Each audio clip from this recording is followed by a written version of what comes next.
On the edge of the galaxy in an unexplored sector of deep space, a sleek Varek exploratory vessel drifted toward a planet marked only by an unusual energy signature, a faint pulse in the vast expanse that suggested intelligent life. But nothing more. The Varek were seasoned explorers. They had studied thousands of worlds. But something about this one felt different. It was too quiet, too still for an inhabited planet, and yet the readings were undeniable. Their ship's sensors barely picked up the electromagnetic disturbances emanating from the planet's atmosphere. No standard signals, no signs of advanced civilization. Just these strange flickers in the cosmic noise. The crew aboard the Varek vessel exchanged cautious glances as they approached the blue-green world, drifting silently toward what could be a discovery or a trap. The planet looked familiar in its lush beauty. Vast oceans covered half its surface, and sprawling continents spread beneath thin clouds. The scanners couldn't find any signs of advanced cities or structures, just pockets of natural life. As the ship descended into the planet's atmosphere, the crew prepared to make their first direct contact with this mysterious world.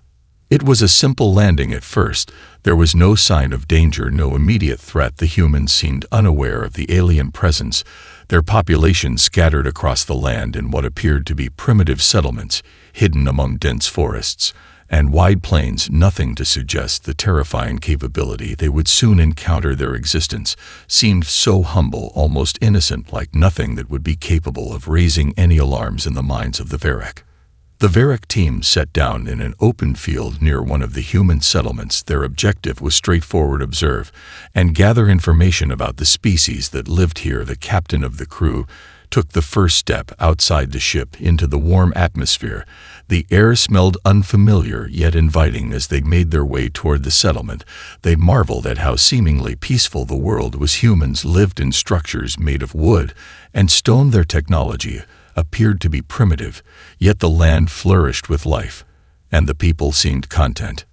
But it was in the subtle details that the Varek began to notice something off. There was a tension that ran through the humans, an awareness that felt out of place, as if they could sense the aliens were watching them, even though they had no visible way of knowing the Varek had arrived. The humans moved carefully, not with fear, but with a precision that suggested they were always prepared for something unseen. Their gaze was sharp, their posture rigid, like they were always scanning for threats. The Varek remained hidden for the time being, watching these strange creatures who appeared so simple on the surface yet so alert underneath. They made no move to initiate contact, instead observing the humans from the shadows. They had to be certain that this was indeed a race worth studying, and not just another primitive species to catalog in their archives.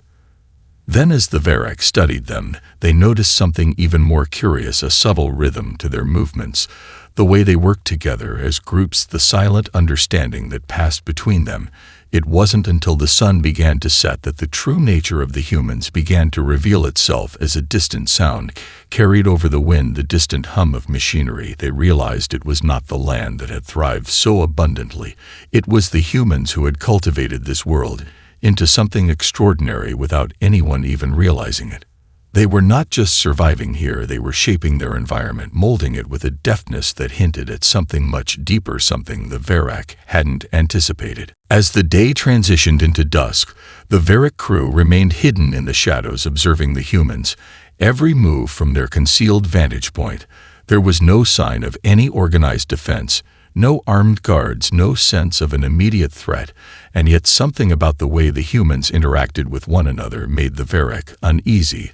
There was a quiet intensity in their behavior, a subtle readiness that hinted at an underlying purpose.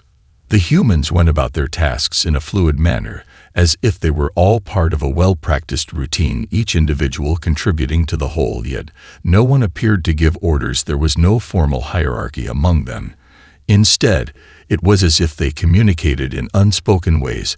Through their actions and gestures, their focus was singular and unwavering, each task done with a sharp precision that felt unnervingly coordinated. One human caught the Varek captain's attention more than the others. He was a tall figure, working alongside a small group of others to construct a crude but functional structure out of logs and stone. The captain's sensors zoomed in on him, noting the way the man seemed to anticipate every move of his companions. Even without direct communication, the humans around him followed his lead without question, their synchronized movements, almost as if they were all part of the same mind. It was clear now that these humans were not as primitive as they first appeared. The captain felt a growing unease. There was something in their coordination, something in their calm demeanor that suggested they were far more capable than anyone could have imagined. The humans had not just adapted to their environment. They had mastered it with a level of efficiency that seemed to defy the simplicity of their tools. The captain motioned for his crew to stay silent as the humans began to gather for what appeared to be a communal meal. The scene was calm, tranquil. Even yet, the Varric could sense a subtle tension in the air, as if the group were on high alert. Despite the peaceful setting, it was an odd feeling of preparedness woven into the fabric of their daily lives. The captain's mind raced, trying to piece together what he was witnessing. As the humans sat around the fire sharing their food, the Varric's sensors picked up something unexpected, a deep hum vibrating through the ground beneath them. It was faint at first, but unmistakable. It wasn't the hum of machinery or any known form of technology. It was something different, something older, something primal. The captain's instincts kicked in as he activated the ship's advanced scanning equipment, attempting to get a better read on the source of the disturbance. To his shock, the vibration seemed to emanate from the humans themselves. The captain could hardly believe what he was seeing. It wasn't just that the humans had honed their environment. They were tapping into some kind of latent power buried deep within them, a force that had been dormant for eons. Yet it was stirring now, as if the humans were unknowingly awakening a hidden potential. Just as quickly as it had started, the hum faded, but the captain could feel it lingering in the air, a quiet reminder that these humans were not to be underestimated. They were not simply inhabitants of this world. They were something else entirely, a species whose true nature was still unknown, but who had the capacity to change the course of events in ways that no one could predict. The captain signaled for the crew to prepare for the next phase of their mission. It was clear now that the humans held far more complexity than originally believed. They were not the passive creatures the Varric had expected. They were something far more dangerous, something that had learned to coexist with the universe by quietly bending it to their will. As the days passed and the Varric team continued their observations, a strange sense of dread began to settle over the crew.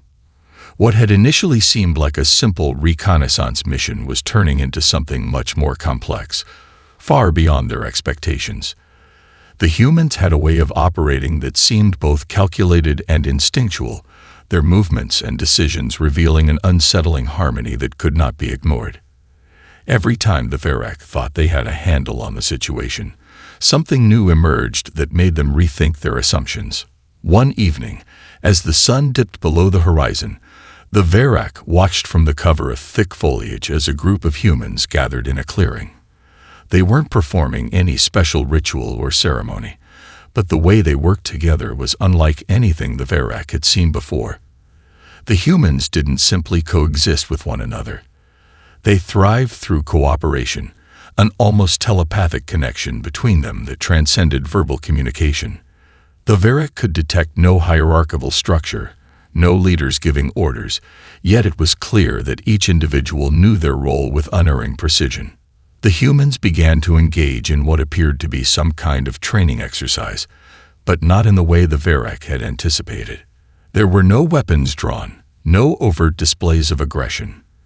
Instead, the humans used their environment, transforming everyday objects into tools that served multiple purposes. A rock was used to test balance, a vine turned into a rope for climbing, and a fallen branch was cleverly repurposed as a makeshift spear for practice. There was no haste, no panic, but the Varric could sense the sharp focus in each human's eyes. Every movement was deliberate, every action a step in refining their skills. They weren't simply surviving their world, they were mastering it, adapting to it in ways the Varric could never have predicted. Then, without warning, a loud noise shattered the stillness of the evening, a massive rumble from deep within the earth. The humans barely flinched. Instead, they immediately shifted into action, their movements smooth and practiced, as if they had encountered this disturbance before. They scattered with quiet precision, taking defensive positions around the perimeter of their settlement. The Verak watched in stunned silence as the humans reacted not with fear, but with the assurance that they could handle whatever challenge had just presented itself. Moments later, the source of the disturbance revealed itself. A massive creature, unlike anything the Verak had seen before, emerged from the forest. It was a hulking beast with thick, muscular limbs and razor-sharp claws. Its size and strength were formidable, and it looked like it could easily crush anything in its path. But the humans did not flee. Instead, they formed a tight circle, moving together as one unit, using their environment and their knowledge of the terrain to set up a perimeter of natural traps. They moved with purpose, signaling to one another with hand gestures, without a single word spoken. It was as if they had done this countless times before, as if this kind of challenge was a part of their daily lives. The Verak watched as the humans worked in flawless synchronization, gradually corralling the beast into a position where they could subdue it. With minimal effort, one of the humans created a snare, trapping the creature's foot and causing it to stumble. The others moved quickly, capturing it without injury, not with brute force, but with a calm and calculated method. The Verak were astonished. This was not a victory gained through strength alone, but through knowledge, patience, and cooperation. The humans had not just survived the attack. They had conquered it, turning what could have been a deadly encounter into a controlled situation. The Verak were stunned. They had witnessed many species in their travels, but they had never encountered one quite like this. These humans were not merely surviving in their environment. They were mastering it. They had developed an intimate understanding of their world, adapting to every challenge it threw at them. It became painfully clear to the Verak. These humans were not just another species to be studied. They were a force to be reckoned with, capable of overcoming any obstacle with a deadly combination of ingenuity, adaptability, and unparalleled teamwork. The Verak captain signaled to his crew, instructing them to retreat further into the wilderness to reassess their strategy. They had underestimated the humans, and now they realized they were facing something far more formidable than they had anticipated. The true nature of these beings was only just beginning to reveal itself, and already the Verak could see that they would have to tread carefully, because the humans had proven one undeniable truth. They were not merely survivors. They were the deadliest killers in the galaxy, not through brute force, but through their mastery of every challenge that came their way. The Verak crew withdrew deeper into the dense forest, retreating to the cover of their ship to regroup and reconsider their approach. The captain's mind raced as he replayed the events in his mind. The humans' calm reaction to the beast, their coordinated strategy, their ability to turn a potentially lethal encounter into a demonstration of resourcefulness. The incident had rattled him more than he cared to admit. He had seen many species in his time as an explorer, but none had the depth of skill and control that these humans seemed to possess. They didn't just live with their world. They shaped it, bent it to their will, and every move they made was a calculated response to their environment. The captain gathered his senior officers in the ship's briefing room, their faces illuminated by the soft glow of data screens. A quiet tension filled the room as they discussed what had transpired.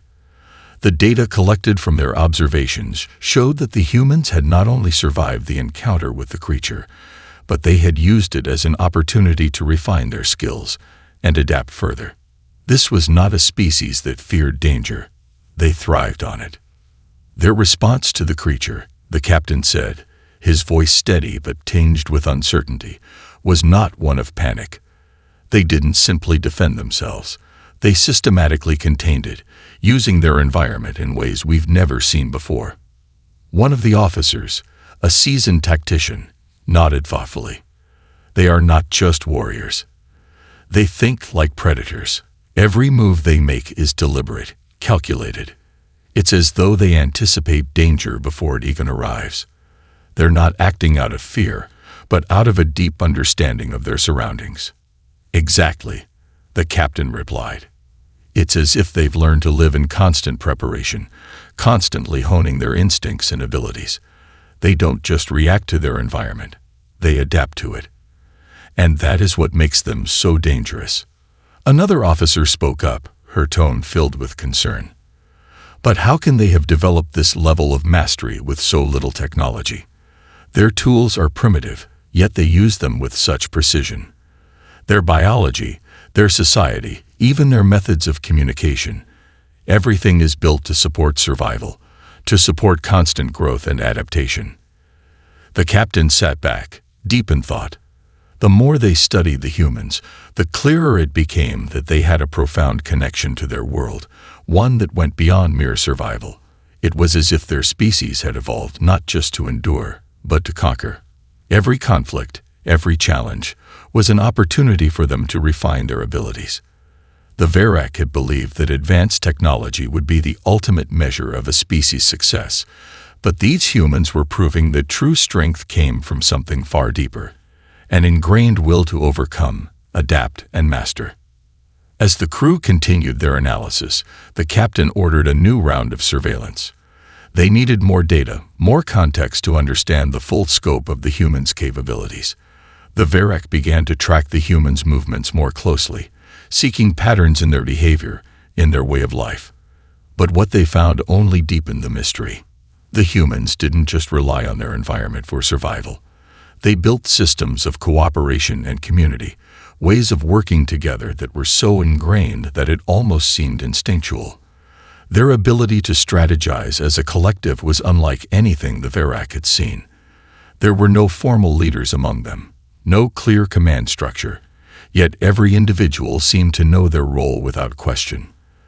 Their coordination was so precise, it almost felt as though they were one organism functioning in perfect harmony.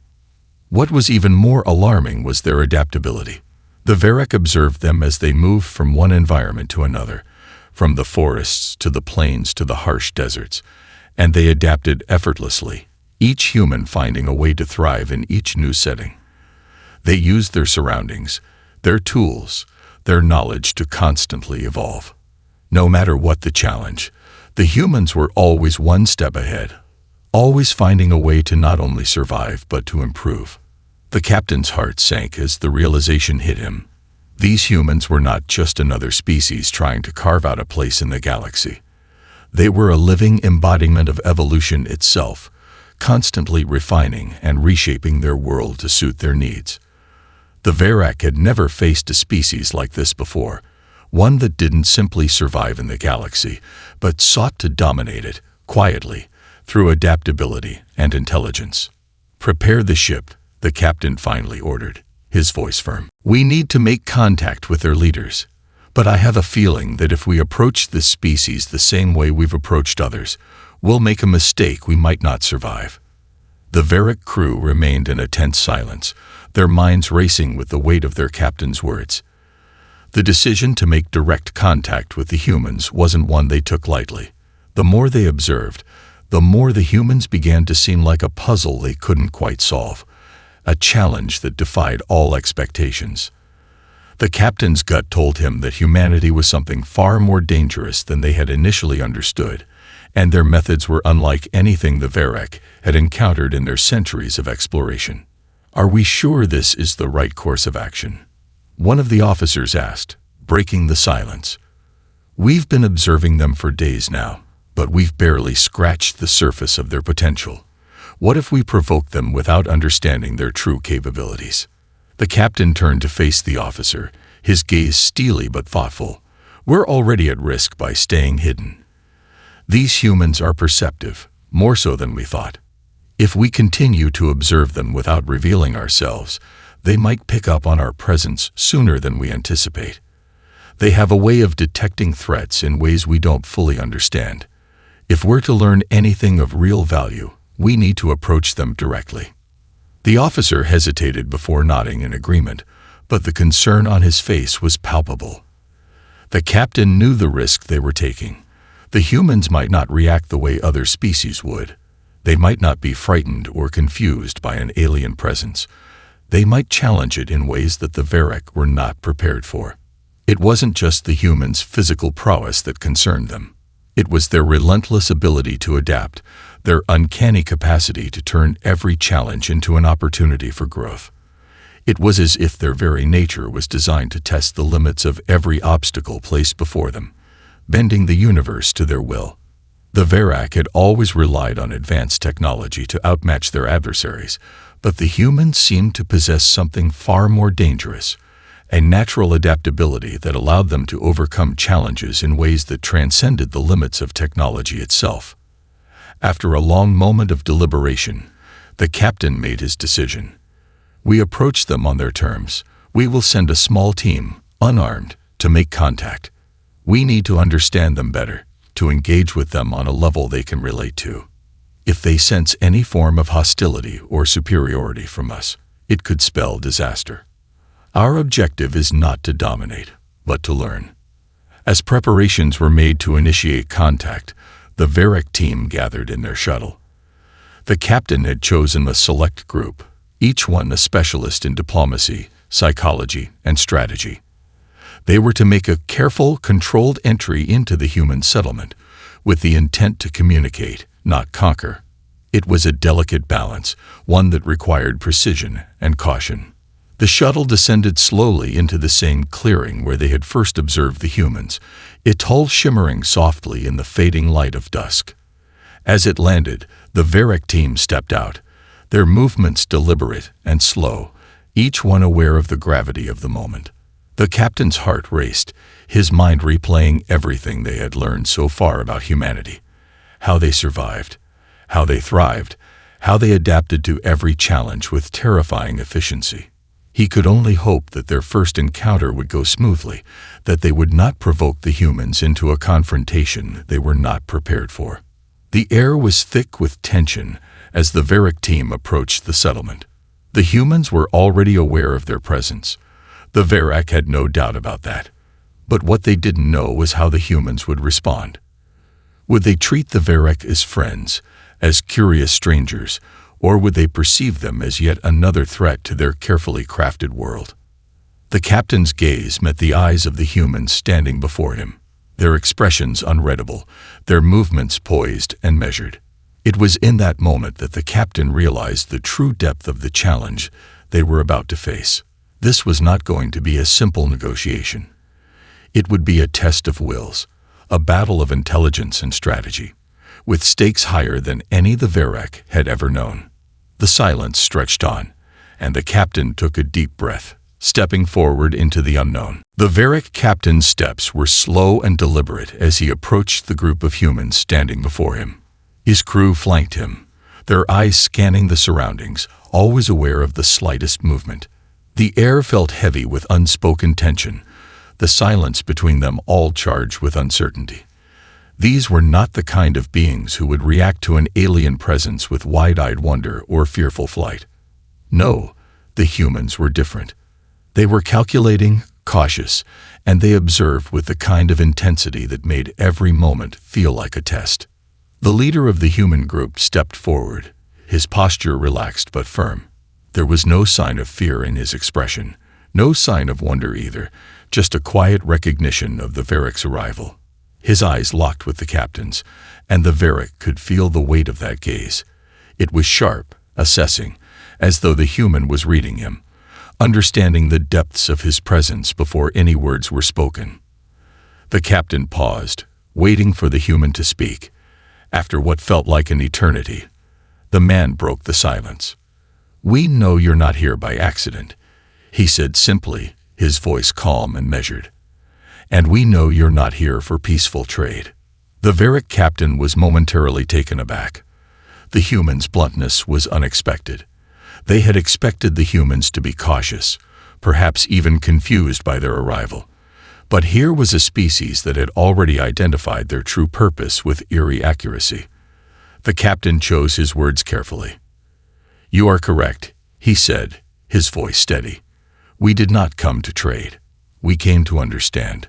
We've been watching you, learning about your people, and what we've seen has raised many questions." The human leader nodded, his expression unreadable. "I'm sure it has," he replied. You're wondering how we've survived, how we've thrived. We don't have the technology of your kind. We don't have the weapons or the ships. But we do have something else, something that has always been at our core. And that's why you've come. The captain's mind raced. The human leader's words were strangely revealing. It wasn't just curiosity that drove the Verak to study humanity. It was something deeper, something more intangible. The captain had always assumed that the key to any species' survival was their ability to harness the power of technology. But the humans were different. They had something else entirely, a quality that no scanner or sensor could quantify. We came because we believe you are more dangerous than we first realized, the captain said, choosing his words carefully. You've adapted, survived, and overcome every challenge you faced. You don't rely on advanced weapons or technology. Instead, you've learned how to manipulate your environment, how to turn every obstacle into an opportunity. That makes you unpredictable. The human leader smiled, though there was no warmth in it. You're beginning to understand, he said. It's not just about surviving the environment. It's about learning from it. Every challenge we face, every danger, every hardship, we don't just endure it. We grow from it. We learn how to turn it into something we can use, something that can make us stronger. The captain felt a chill run down his spine. It was exactly as the Verak had feared. The human's ability to adapt wasn't limited to survival. It went beyond that. Every difficulty they encountered became fuel for their evolution. Where others might falter, where other species might give in to fear or chaos, the humans transformed those experiences into tools for their growth. They weren't just surviving their world. They were mastering it. And that mastery could not be underestimated. We've been studying your people for weeks, the captain continued, his voice quiet but intense. And we've seen things we don't fully understand. How you communicate, how you move, how you organize. It's not the way any other species operates. You don't rely on force, but you don't shy away from conflict either. You bend the world to your will. The human leader took a step forward, his eyes narrowing. That's exactly it, he said softly. We don't rely on force, but we know how to use it when we need to. Not because we seek destruction, but because we know that destruction is sometimes a tool for creation. It's how we evolve, how we adapt to whatever comes next. The captain's mind reeled. These were not the words of a primitive species, a simple race struggling to survive. These humans were something else entirely. They were a force of nature, bending every challenge to their will, shaping their world through willpower and cunning. And now the Verak realized the truth they had missed. The humans were not just survivors of the galaxy. They were its most dangerous killers, not because of their technology, but because of their ability to adapt, to learn, and to grow from every encounter. The captain had thought the humans were a curiosity, an unknown species to be cataloged. But now he understood. They were a force unlike anything the galaxy had ever seen. And the Verak had just scratched the surface of their true power. The air between the Verak and the humans grew thick with a charged silence as the captain processed the weight of the human leader's words. This was no ordinary species. The captain had thought he understood the nature of intergalactic life, that the key to dominance lay in technology, weaponry, and superior intelligence. But now, facing this human leader, he realized that the equation was far more complex. The humans were not simply adapting to their environment. They were shaping it in ways the Verak had never anticipated, using their own instincts, social structures, and innate understanding of survival to thrive in a universe that was unforgiving and hostile. The human leader's gaze never wavered, his expression a mask of calm resolve. But there was something else beneath it, a quiet assurance, a recognition of the power that humanity wielded. The captain, despite his centuries of experience and vast knowledge, found himself at a loss for words. What could he say to a species that seemed to have unlocked a fundamental truth of existence, that the real key to survival and dominance was not just strength, but the ability to evolve, to learn from every challenge, to bend the rules of nature itself. "I understand now," the captain said finally, his voice low but filled with realization. "You are not like the other species we've encountered. You don't just adapt. You redefine yourselves. You've figured out a way to thrive in the face of adversity, to turn everything into a tool for your survival." The human leader nodded. "That's the essence of who we are. Our history is filled with wars, struggles, and catastrophes. But we've always learned from them, always moved forward, always built something stronger. We don't see obstacles the way other species do. We see them as opportunities." The captain's mind raced. He could sense the enormity of what the human leader was implying. The Verak had long seen themselves as the apex explorers, the ultimate beings who could conquer the galaxy with superior technology and knowledge.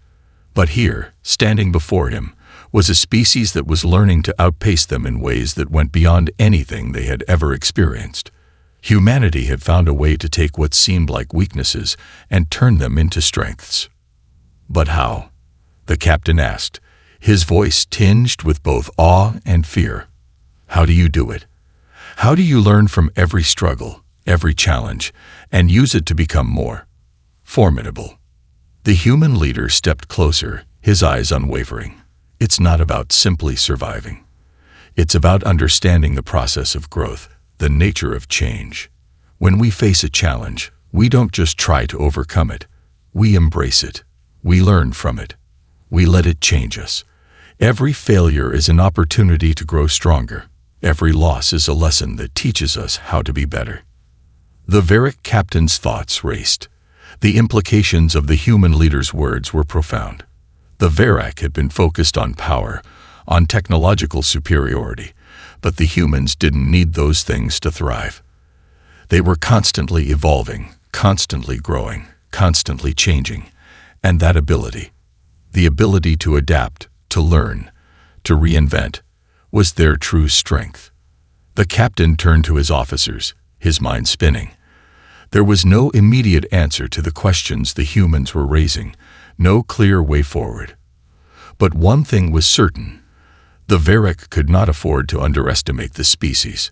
They were no longer just another race to be studied, catalogued, and analyzed. They were a potential threat, a threat that could change the balance of power in the galaxy. The human leader's voice broke through the captain's thoughts. "We know why you're here," he said, his tone now carrying a hint of challenge. "You came to see if we could be controlled, if we could be contained. You came to find out whether we're a threat. But the truth is, the more you try to control us, the more you'll see that it's impossible. We don't bend to the will of others. We shape our own path. And if you truly want to understand us, you'll need to do more than just observe. You'll have to engage with us, adapt to us, and become something new in the process." The Verak captain stood in stunned silence, the weight of the human leader's words sinking in. The humans weren't just challenging the Verak's methods. They were challenging the very notion of what it meant to dominate, to conquer, and to control. In a way, the Verak were the ones who were being tested, being forced to confront their own assumptions about power and survival. There was no more denying it. The humans were not just a race of survivors. They were masters of survival, and more than that, they were the deadliest force the Verak had encountered, not because of their strength or technology, but because they could not be contained, controlled, or manipulated. The captain realized then that the Verak would have to adapt, just as the humans had, or risk being left behind in a universe that was changing faster than they could understand. "We'll learn," the captain said finally. "We'll learn, or we won't survive." The human leader smiled slightly, as if he had expected no less. "That's the spirit," he said softly.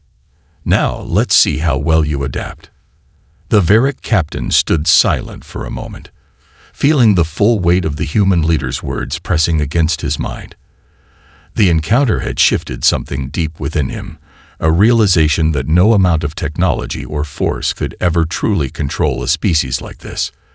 The humans were a force of evolution, an unstoppable current that shaped and reshaped itself with every obstacle. The captain knew that if the Varrock wanted to continue their dominance in the galaxy, they would need to change, adapt, and rethink their entire approach to the universe. "We will adapt," the captain repeated, more to himself than to anyone else. His eyes met those of his officers, each of them taking in the exchange, their expressions a mix of unease and determination. There was no going back now. The Varrock had underestimated the humans, thinking them weak, primitive, and easy to subjugate. But the truth had been laid bare before them. The humans were anything but weak. They were, in fact, the deadliest killers in the galaxy, not because they had advanced weaponry or armies, but because they had the capacity to grow stronger with every challenge. The human leader's voice broke through his thoughts. "You came to understand us, to learn about our weaknesses. But now you see, it's not weakness that defines us. It's our ability to evolve, to adapt to any circumstance. And that's why we've survived while countless others have failed." The captain nodded slowly, as the implications of the human leader's words sank in. He had hoped that he could find some leverage, some weakness in their society or biology that would give the Varrock the upper hand. But the humans had turned every expectation on its head. They weren't just survivors. They were conquerors, not by force, but by the quiet power of evolution and adaptation. They made every weakness a strength, every failure a stepping stone to greater mastery. "Then what is it that you want from us?" the captain asked, his voice steady but tinged with curiosity. The human leader studied him for a moment, as if weighing his sincerity. Then, with a slow, almost imperceptible nod, he spoke. "We don't want to fight you, Captain. We don't need to conquer you, because we already know we can survive in the same universe you do. What we want is understanding. We want to know how you see us, how you truly understand our place in the galaxy. And we want to see how you will change in response to what you've learned." The captain's brow furrowed. "You want us to change?" "Yes," the human leader replied simply.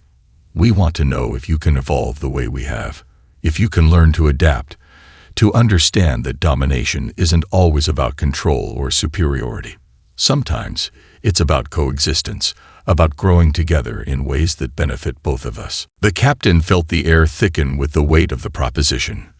Coexistence. The Varrock had never known such a thing. Their history had been one of dominance, conquest, and subjugation. They had conquered countless worlds, driven weaker species to extinction, or brought them under their control. But the humans were asking for something entirely different, a shift in perspective, a recalibration of the very foundation on which the Varrock had built their empire. But the truth was undeniable.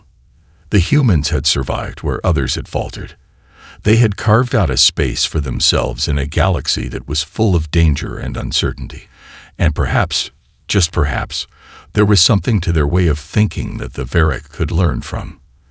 The captain found himself grappling with the idea that the humans' greatest strength was not in their physical power, but in their ability to adapt, to evolve, and to seek new ways of living and thriving. The human leader's eyes never left the captain's face as he spoke again. "We're not asking for peace. We're not asking for surrender. We're asking you to look at the universe differently, to recognize that we are not your enemies, but your equals, and that in understanding each other, we both stand to gain more than we ever could by remaining in opposition." The captain stood frozen for a moment, the weight of his decision settling heavily on his shoulders. To challenge the Varrock's long-standing beliefs, to accept that perhaps their way of life needed to change, was a monumental shift, but it was also the only path forward. The captain realized that if the Varrock did not evolve alongside the humans, if they did not learn from them, they risked becoming irrelevant in a galaxy that was growing ever more complex and unpredictable. "We will consider your proposal," the captain said finally, his voice calm but resolute.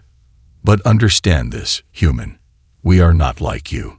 We are not made for peaceful coexistence. Our nature is to dominate, to control.